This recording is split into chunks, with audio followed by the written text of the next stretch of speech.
to help us understand the many issues thrown up is the founder, Reset Nigeria, Prince Malik Ado Ibrahim. Prince Malik Ado Ibrahim is a member of the Young Progressive Party YPP. Welcome to the program, sir. Thank you. I am also expecting that in the course of our deliberation, we shall be joined online by a veteran Nigerian journalist and human rights activist, Emmanuel Onwubiko. Let me start this conversation with you since you are next to me right here in the studios. Thank you. You listen to the prologue, what government is planning and what they intend to do. But my first question is, do you think it is right at this time, looking at how things are already, for governments to want to lift that burden of subsidy away from itself and push it to the Nigerian people? Yes. Well, first of all, thank you for having me. I think it's an ill-advised strategy, personally. When this administration came in, it had a lot of goodwill in 2015, and part of its decision-making as it came into office that it would remove the fuel subsidy at that point. Unfortunately, it didn't have the courage and the will to remove it at that point. If we had, we'll have had some sort of semblance of balance. I think we would be around 190 naira. We've pushed this 7 years down the road, and we're now sitting in a situation where somebody has advised Mr. President that it's a good idea to remove it as we're exiting the stage. It's somewhat cowardly to me. It's ill-advised, it's ill-planned. There is no cushion effect. Marie Antoinette said that if you're going to take away bread from your people, you might as well give them cake. We don't have a substitute for this. And it really does beg us the thought that why is it that at this particular point in time is it necessary for us to remove a fuel subsidy when inflationary measures are so poignant? We're seeing a devaluation of the naira. We're seeing salaries not up to a minimum wage of 30,000 naira. We're fighting all sorts of political and economic pressures. This is going to exacerbate that position. And it's not just the poor. Everybody suffers in this calamity. And I think that what I'm a bit puzzled with is that you're going to remove the fuel subsidy, which affects people that are motorized, and you're going to give a stipend to people who are non-motorized. That's, for me, doesn't quite, and I don't understand the pill for the problem when we could have gone in a different way. We'll come to that. Let me quickly find out if Emmanuel Onwubiko is okay. I understand he's not with us right now, so I was even just going to ask, another begging question really is, what subsidy anyway? I know that at some point the issue of subsidy, whether it was politicized or not, there was a big question mark hanging on it, whether it actually exists or not. So how did we come to now saying, there's a need, this burden is too much? At what point did this government actually agree that there is a burden of subsidy to be removed? I mean, for me, this question is an age-old question of why Nigeria has subsidies in the first place. It's not this administration, it's previous administrations as well. In 1960, we had a population of 14 million people. Circa 2021, we're 200 million plus. We still have the same refineries. Well, they're just not working anymore. So we've mismanaged what we had that would have cushioned the blow for the need to not have subsidies. And we've depended on these subsidies to again import products that we should be refining, and we have the capability to refine.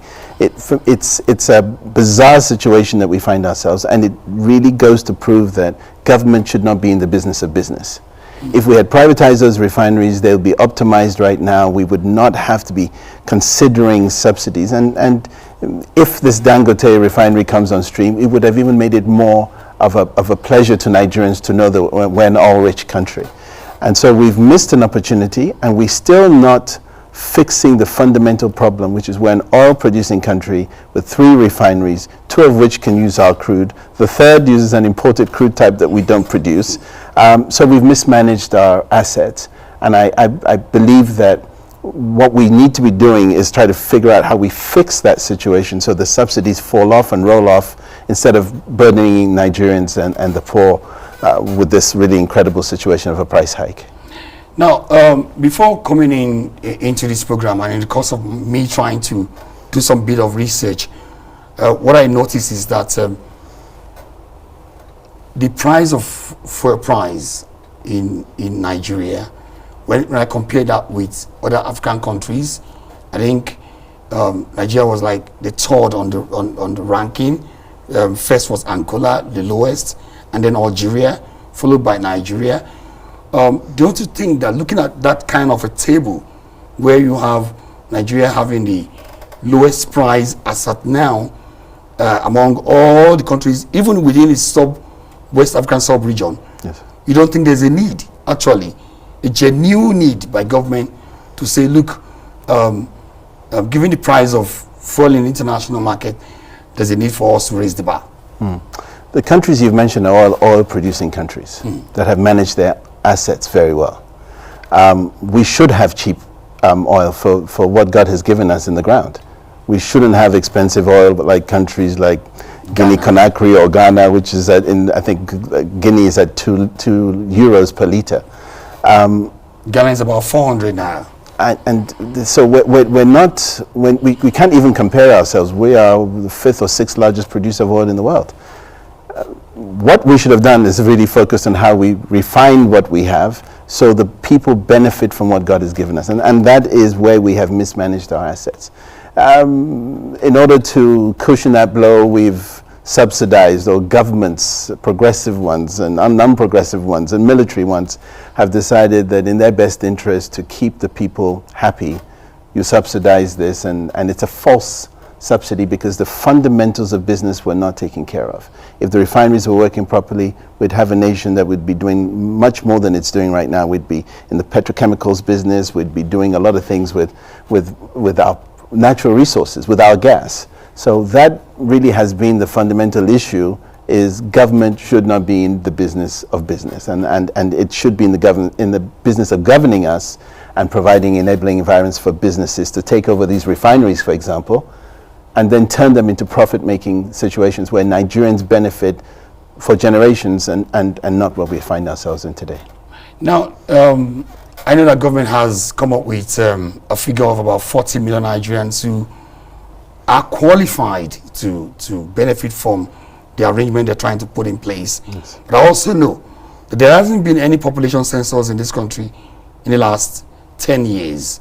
Now, the question a lot of people have asked is this: how plausible, or how did the government arrive at that figure of 40 million poor of the poorest Nigerians?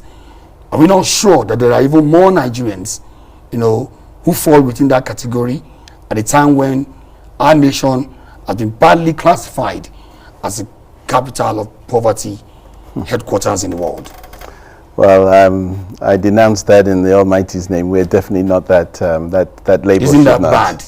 It's bad, but that's an external point of view on Nigeria, and I think that what we're doing is we're falling into that. We're using that, or government is using that, and governments have used that as a way to go get loans and borrow money, and that really is just making us poorer anyway. Every Nigerian is poorer today than they were in 2015 and before that. We're not focusing on the right thing. So let's go back to this 40 million people. I'd like to see the list of these 40 million people and how it was achieved. If we know these 40 million people exist, why aren't we doing other things to help their lives to be better on a daily basis? And what is 5,000 naira going to do? 5,000 naira will last 2 months out of that year, maybe less. What are you going to buy? The value of that 5,000 naira, if we do what we're going to do with this 300 naira per liter, is with inflationary issues, is going to make that 5,000 naira not be able to buy anything. So it's a pointless move.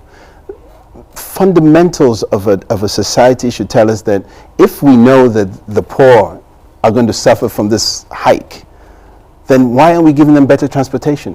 Why don't we take that 2.4 trillion and buy buses and then give free transportation? Then at least that you alleviate the issue, which is transportation, which is the fuel. I was just going to ask if you are not in support of the transport grants, what would you have suggested? That's so much amount of money we're looking at about 2.4 trillion naira. Yes. What else can be done with that money without sharing it? Well, this sharing formula, first of all, is a bizarre one, but that's a topic we hopefully will get to.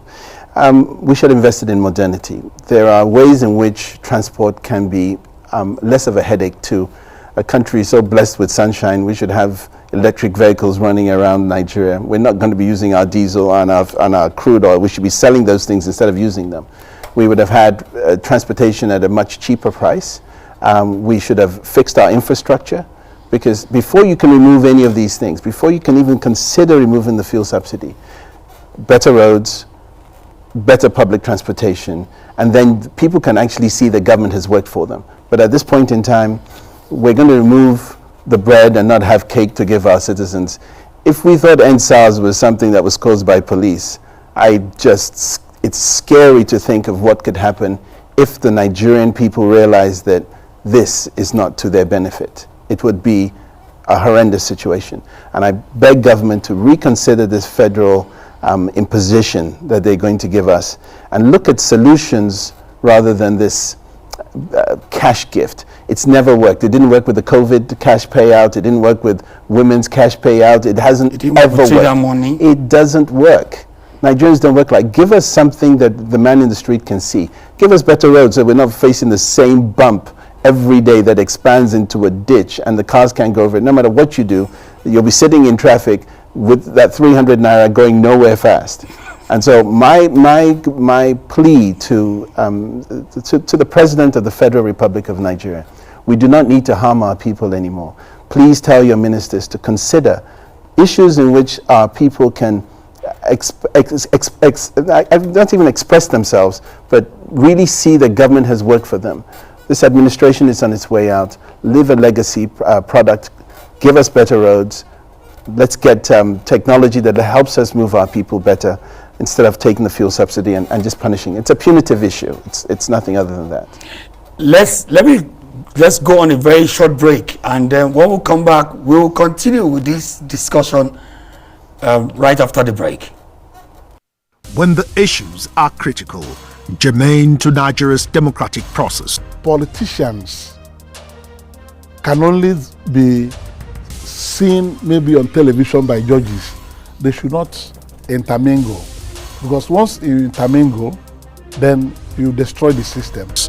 When the personalities are big, important to national discourse. When you reach certain stage in power and you demonstrate arrogance to the extreme, there's no other thing that will happen to you other than to fall. When the developments are seemingly complex, confounding like a 1,000-piece jigsaw, that's when we require bold, sound, and analytical minds to help put the pieces together. Jigsaw with Benga Arileba, now showing Tuesdays and Thursdays at 1 p.m. on AIT.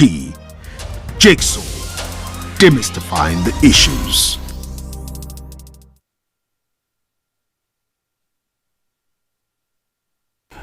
Welcome back, and I'm still being joined in the studio by Prince Malik Ado Ibrahim. Prince Malik Ado Ibrahim is the founder, Reset Nigeria, and we were, before that break, talking about the issue of planned government arrangement to remove the subsidy and replace it with some form of transport grants to the poorest of the poor in Nigeria. Prince. Yes, sir. Do you think that arrangement, does it look like a bait? Something you throw at people so that they can get hooked? The timing is a bit odd. We're in a political era.